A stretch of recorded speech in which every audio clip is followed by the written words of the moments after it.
Magandang gabi po sa ating lahat. Ayun na nga, breaking news to guys, breaking news, dalawang notorious sa pagnanakaw ng pundo pinangalanan na ni Senator Ping Lacson. So ayun na nga guys, kung bago ka pa lang sa aking channel, please comment, like, and share at paki-subscribe na rin po.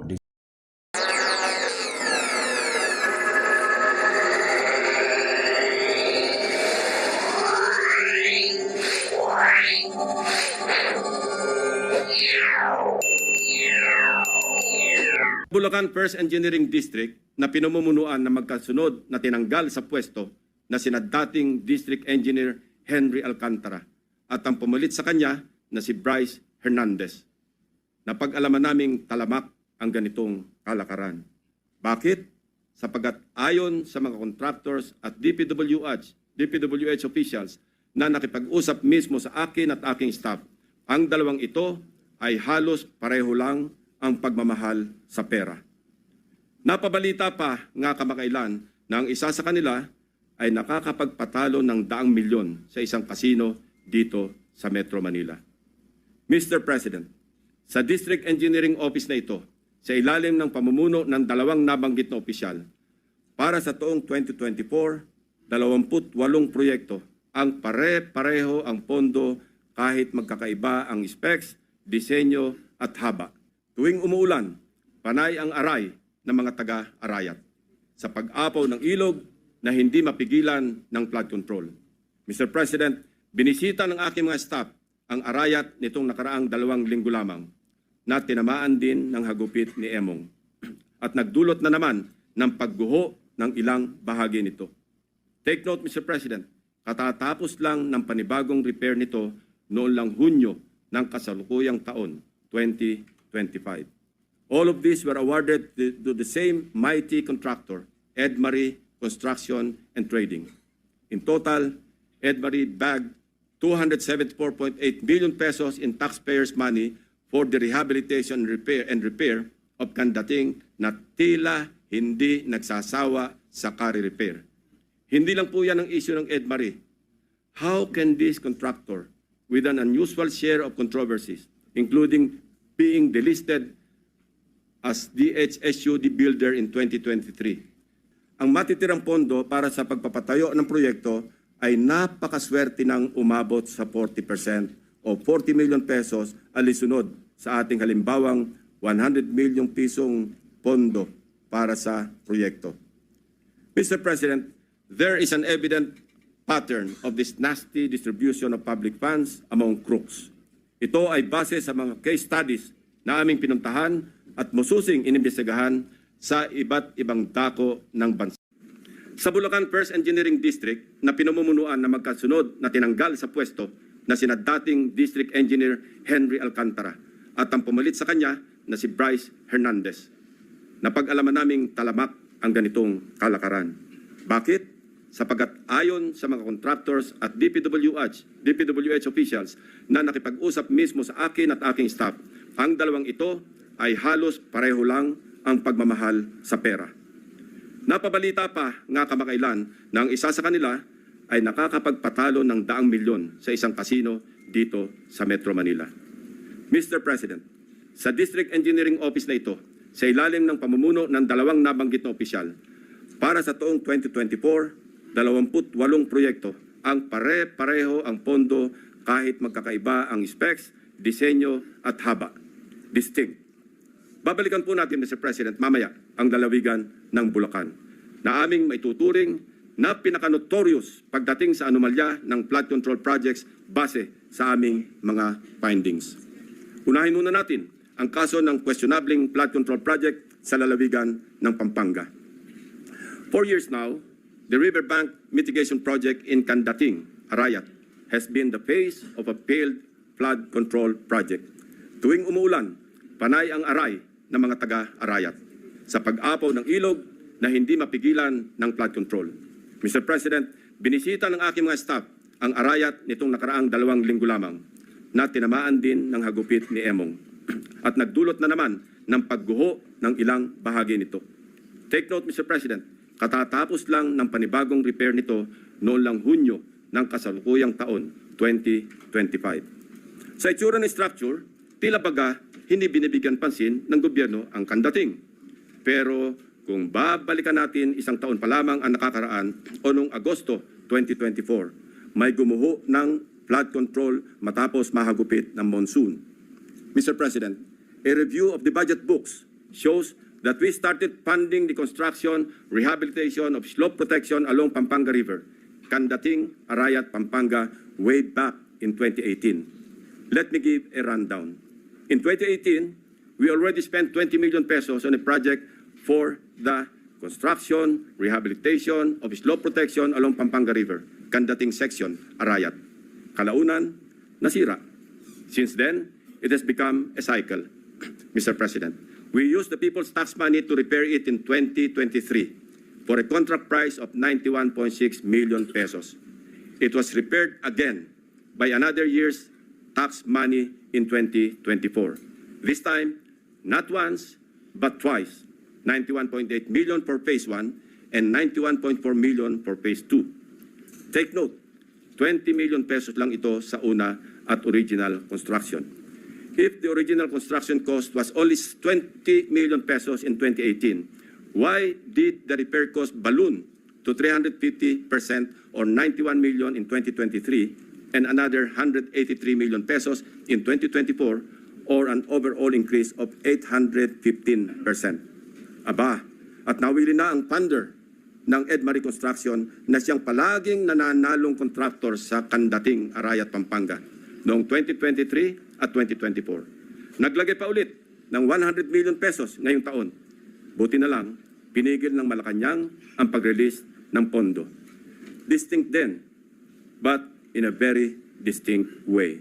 As I mentioned earlier, all of these were awarded to the same mighty contractor, Edmarie Construction and Trading. In total, Edmarie bagged 274.8 billion pesos in taxpayers' money for the rehabilitation and repair of Kandating na tila hindi nagsasawa sa kare-repair. Hindi lang po yan ang issue ng Edmarie.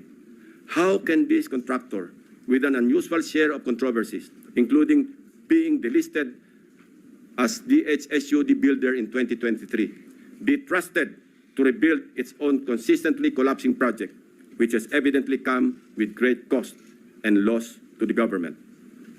Paulit-ulit ang pag-repair, ngunit ganito pa rin ang kalagayan sa Kandating, Arayat. Arayat ko po. Mr. President, magtungo naman tayo sa Hilagang Luzon, partikular sa probinsya ng La Union, kung saan matatagpuan ang Bawang River Basin, na kung saan matindi ang congressional insertions. Sa tulong ng mga concerned groups and individuals, napansin namin ang bilang ng flood control projects na bagamat wala sa National Expenditure Program noong 2024 ay biglang tumubong parang kabute sa General Appropriations Act ng nakaraang taon. Halimbawa, ang construction of flood control structure along Bawang River Basin. 2 items lamang na may tig 50 million pesos ang nakalaan sa bahagi ng Nagilian. Samantalang, ang bayan ng Bawang ay wala pong proyekto sa National Expenditure Program. Abracadabra, sa naipasang 2024 General Appropriations Act, nagkaroon ng 10 items na nahahati mula Package 1 hanggang Package 10 na may tig 98 million pesos ang biglang umusbong para sa Nagilian. Sa kabuuan, ang 10 packages na ito ay umabot sa 967.4 million pesos. Halos 1 bilyong piso kumpara sa 2 tig 50 million lamang sa 2024 NEP. Sa Bawang naman, 7 packages ang lumitaw na may magkakaparehong halaga, 89 million pesos each. Sa kabuuan, ito ay nagkakahalaga ng 623 million pesos mula zero budget sa NEP ng 2024. Sa aming masinsing pagkalkal ay natuklasan naming iisang kontraktor ang naawardan ng lahat ng packages na ito, ang Silver Wolves Construction Corporation. Distinct pa rin, distinguished colleagues. Ito ang nabanggit kong pork barrel insertions kanina, Mr. President. Meron pang mas matinding congressional insertions. Ipapakita ko sa inyo. Baco at Nauhan, Oriental Mindoro. Aguila congressional insertions. Mr. President, when flood control projects fail to stand against the tides, we are compelled to question the feasibility of the project and the technical capacity of the contractor.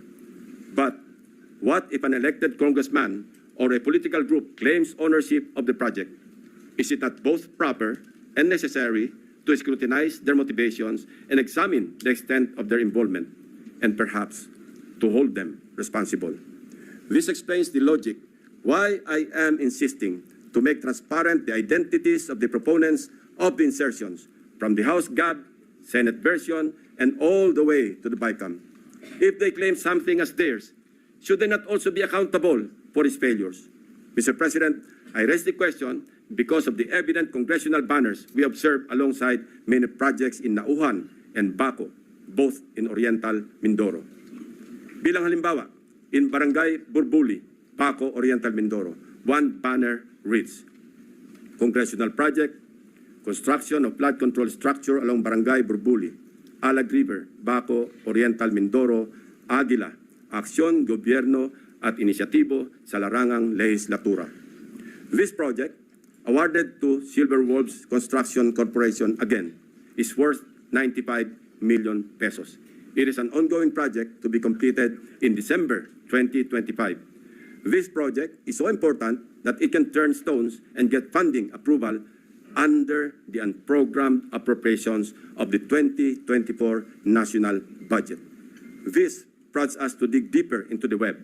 And as they say, social media is a great resource of evidence, which lawyers fondly call testimony against self-interest. In one Facebook post, we discovered a congressional representative showcasing his midterm accomplishment report covering the period from June 30, 2022 to December 31, 2023. He openly lists projects, hold your breath, funded by his office. I repeat, funded by his office, including flood control and river protection initiatives. From Aguilas Baco, let us travel to Aguilas Nauhan, also in Oriental Mindoro. Mr. President, Nauhan is among the beneficiaries of 3.6 billion pesos worth of projects, while Baco proudly lists 807 million, all of which is attributed to and owned up by the office of the congressman. Hindi lamang po ito ang maswerteng napondohan. Isa pa sa pinagmamalaki ng mapag-angking congressman ay ang flood control structure sa Butas River, upstream, Barangay San Jose, Nauhan, Oriental, Mindoro. We took time to visit the project, Mr. President, which he referred to as a national project through congressional allocation. The project was awarded to Raymond Builders for 231 million pesos. At hinugot pa rin ito sa unprogrammed funds. Dalawang projects na po ito ng Aguila na natuklasan naming mula sa unprogrammed funds, isa sa Barangay Burbuli at isa sa Barangay San Jose. Sa tagal ko na rin pong nagbubusisi ng pampasang budget, ang pagkakaalam ko po, masalimuot ang proseso ng paggamit ng unprogrammed appropriations under the Special Purpose Fund para mag-augment sa ilang items under the regular budget. Hindi po madaling ma-access ito. Dapat A, may excess revenue collections, or B, new revenue collections, or C, those arising from new tax or non-tax sources, or D, approved loans para sa foreign-assisted projects. Mahaba din ang requirements dito, Mr. President. So, ano kaya ang taglay na agimat ni Congressman? What gives, Mr. President? Kung saan may multimillion projects, dumadapo ang Aguila. Pero lubog pa rin sa baha ang nadadapuan ng Aguila. Isa lamang po ito sa napakaraming banners at social media posts ng congressional insertions ng mga politiko na naglipana sa iba't ibang bahagi ng bansa. Mr. President, ituloy na po natin ang diskusyon tungkol sa aming mga obserbasyon sa lalawigan ng Oriental Mindoro.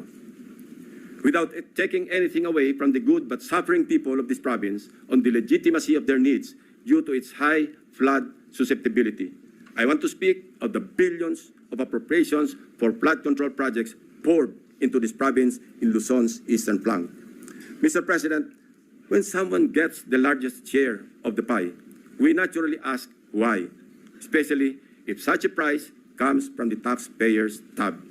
In Oriental Mindoro, for example, we wonder why among its 14 municipalities, one town tops the bill. Sa pagsalo ng buhos ng pondo, nauna ang Nauhan.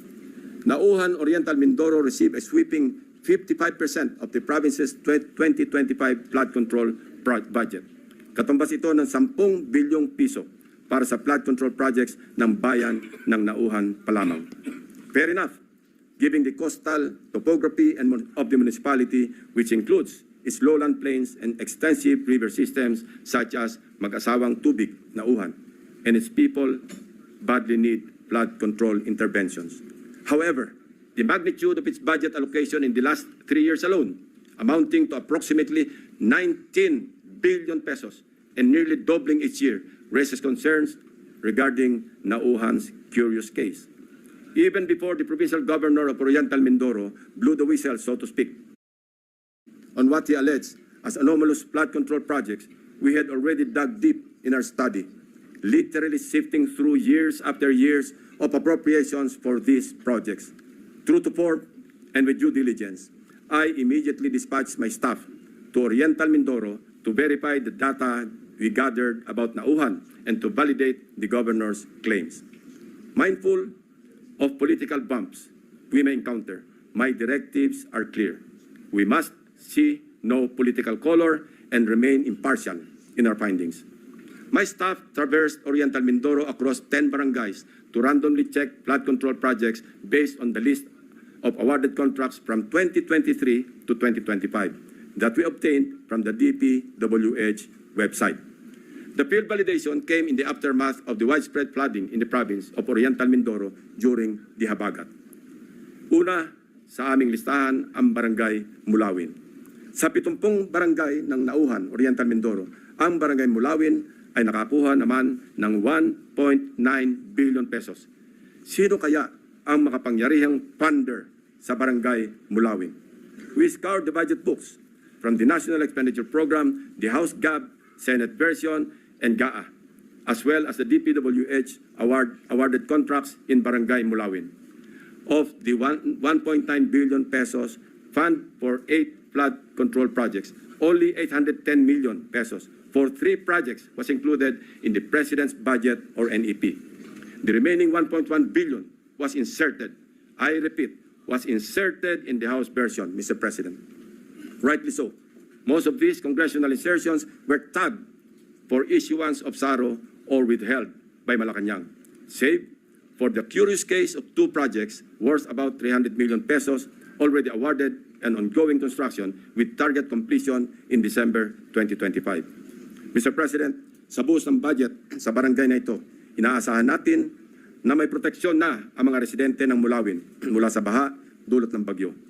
Sa kasamaang palad, habagat pa lang at hindi pa man naitalang bagyo ang tumama sa probinsya. Gumuhuna ang ilang parte ng mga diking pinaggastusan ng 100 milyong piso. Inagos na rin ng tubig, baha, ang bilyong pisong danyos ng nasirang flood control.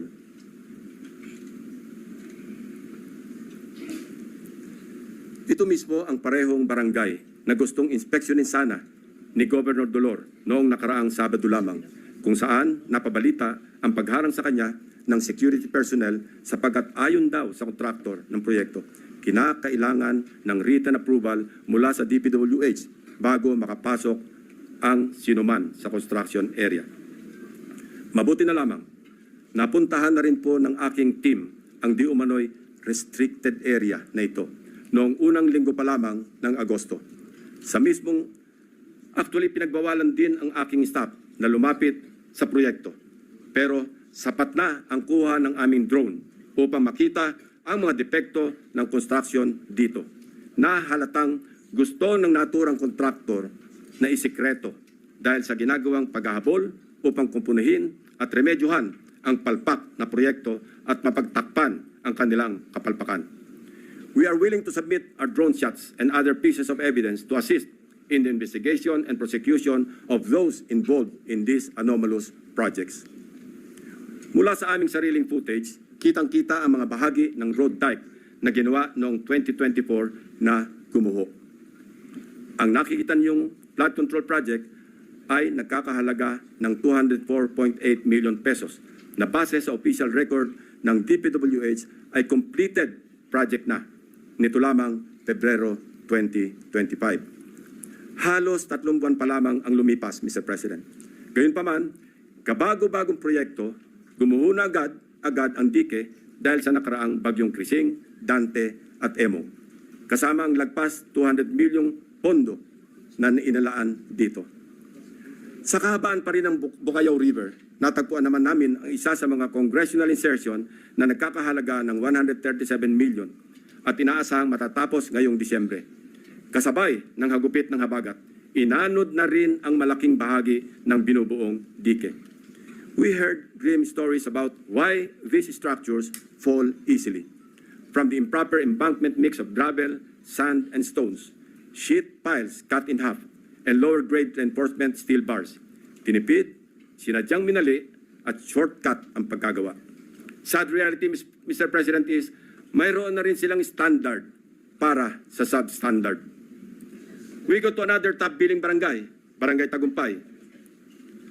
Barangay Tagumpay, still in Auhan, is another case of flood control. Sa taong 2023 at 2024, halos abot kamay na ng mga taga-barangay Tagumpay ang Tagumpay na layunin nitong maging ligtas sa mga pagbaha dahil sa halos 2.55 billion piso na pondong nilaan dito. Binubuo ito ng 10 proyekto sa paggawa ng road dike sa mag-asawang Tubig at Bukayaw River. Sa ulat ng gobernador na bineripika ng aking mga staff, ang mga bahagi ng bilyones na proyektong ito, 2 beses na pong nasira ngayong taon. Ang pinakamalala nitong nakaraang bagyong Emong. Sa mga larawan o video nakuha ng aming team, kapansin-pansin nga naman na imbes na graba, buhangin at simento, buhangin ang laman ng structure na ito.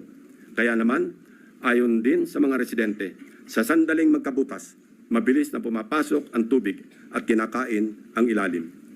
Sa aming pag-imbestiga, hindi rin daw di umano masusunod o nasusunod ang dapat na lalim ng pagbabaon ng mga sheet piles na magiging suporta ng buong road dike. Isa pa sa nakita namin, ang Barangay Inarawan na dumanas rin ng pagguho ng bahagi ng river dike. Sa aming pagsisiyasat, isa ang barangay na ito sa pinakamaraming buhos ng proyekto noong 2023 at 2024. Tumabo po ito ng 1.764 bilyong piso para sa construction ng road dike sa kahabaan na mag-asawang Tubig. Sa lahat ng proyektong nilaan sa Barangay Inarawan, tanging ang SunWest Incorporated ang nakakopo ng mga proyekto. Ito ang kontraktor na una na nating narinig sa ulat ng Pangulo bilang pang-8 sa mga kontratistang nakakuha ng pinakamarami at pinakamalaking kontrata sa flood control.